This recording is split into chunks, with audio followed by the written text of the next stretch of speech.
তিলোত্তমা ধর্ষণ খুনের ঘটনা এবং আমরা জানি সেই ঘটনার জন্য সিপির পদত্যাগের দাবি করেছেন লালবাজারের সামনে জুনিয়র চিকিৎসকরা। তারা রীতিমতো ধর্নায় বসেছেন। সেখানে রয়েছেন আমার সহকর্মী সৌরভ দত্ত। সৌরভ দত্তর সঙ্গে আমি কথা বলবো, কারণ লালবাজারের সামনে থেকে যেখানে বেন্টিং স্ট্রিটে যাওয়ার দাবি নিয়ে তারা সেখানে অবস্থান গতকাল রাত থেকেই সেখানে শুরু করেছেন এবং সিপির পদত্যাগ করছেন তারা। আমি বরং এই বিধানসভায় যে পরিস্থিতিটা তৈরি হলো তারই একটা আজ তাদের কাছ থেকেও পাওয়ার চেষ্টা করব। Fair and bright night and day cream, ত্বক থাকবে ব্রাইট সারাদিন, পলিউশন ফ্রি, ঠিক যেন রাতের ফোঁটা সাদা ফুল। সারাদিন হ্যাপি ব্রাইট স্কিন। সৌরভ, আজ বেশ কিছু গুরুত্বপূর্ণ কথা বলা হয়েছে। অপরাজিতা ওমেন অ্যান্ড চাইল্ড বিল নিয়ে তো অবশ্যই উত্তাল পরিস্থিতি দেখলাম।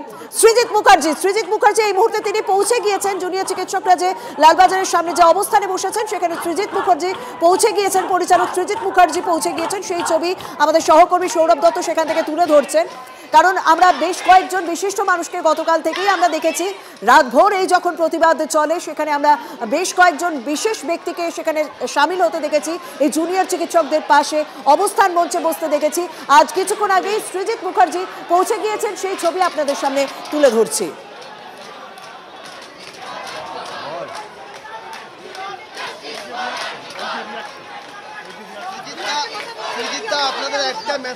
একটা মেসেজ জুনিয়র চিকিৎসকরা শুনতে চাইছে। ওদের কথা শুনুন। ওদের কথা শুনছি। ওরাই ইম্পর্টেন্ট। একটাই প্রশ্ন। ঘুরুন ক্যামেরাটা ঘোরান। একটাই প্রশ্ন। ওদের কথা শুনুন। একটাই প্রশ্ন। ওদের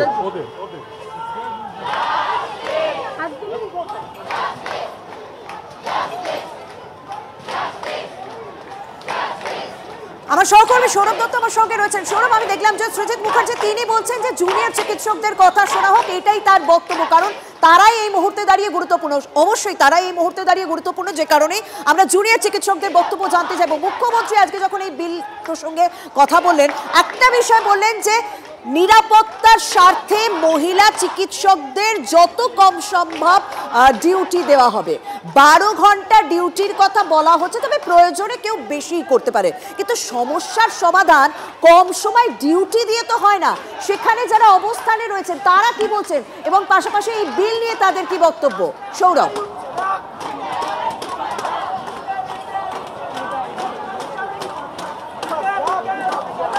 একেবারে সরাসরি তাদের কাছে চলে যাব। দেখো মহিলারা এখানে বসে রয়েছেন।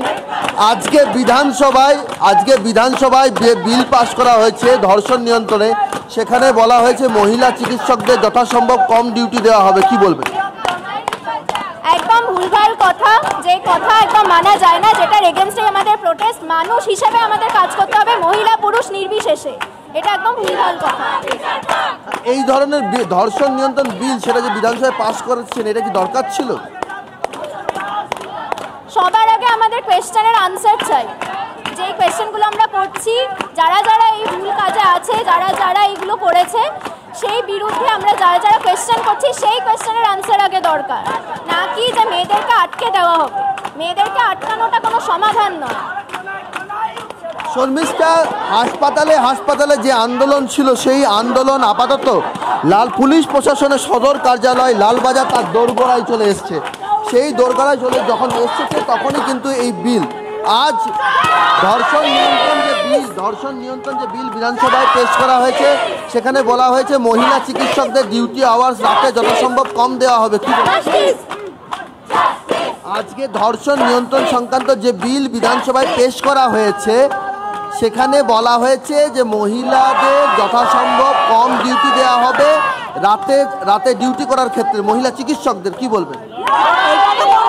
এটা কোনো নিয়ম নয়, এটা সবাই সমান, সবাই শুধু জিনিসটা হচ্ছে সিস্টেমটাকে ঠিক রাখতে হবে, যে নিরাপত্তাটা আছে সেটা ঠিক রাখতে হবে। মেয়েরা কম, কারণ ওরাও মেডিকেল পাস করেছে, ছেলেরাও মেডিকেল পাস করেছে, শুধু জিনিসটা সিকিউরিটি থাকলে সে রাত হোক সকাল হোক সবই মানে কিছু হয় না। আজকে ধর্ষণ নিয়ন্ত্রণ বিল সংক্রান্ত একটি আলোচনা বিধানসভায় এসছে প্রস্তাব আকারে, সেখানে বলা হয়েছে মহিলা চিকিৎসকদের ডিউটি যথাসম্ভব কম দেওয়া হবে, সেটা মুখ্যমন্ত্রী বলেছেন, কি বলবেন? তো আমরা কম যদি আমরা সময় দিই, তাহলে আপনারা এসে আর কাকে দেখাবেন? শুধু মেয়েরা কি সবসময় ঘরের ভেতরে বসে থাকবে? আমরা কি বেরোনোর জন্য কোনো চান্স পাবো না? আমাদেরকে তো তাহলে সবসময় বাড়িতে ভেতরে বসে থাকতে হবে। এটার কোনো জাস্টিস হলো?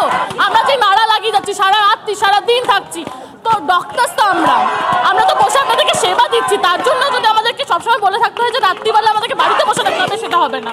সরি। ধর্ষণ নিয়ন্ত্রণ বিল এনে কি আপনাদের যে আন্দোলন, সেই আন্দোলনের ক্ষেত্রে, আন্দোলনকে প্রশমন করার ক্ষেত্রে ধর্ষণ নিয়ন্ত্রণ বিল কি যথেষ্ট? শুধু ওটা বিল পাস করলে কি সব হয়ে যায়? ওটা নিয়ে তো লড়াইটা তো করতে হয় না, ওটা নিয়ে একদম চলে যেতে হয়।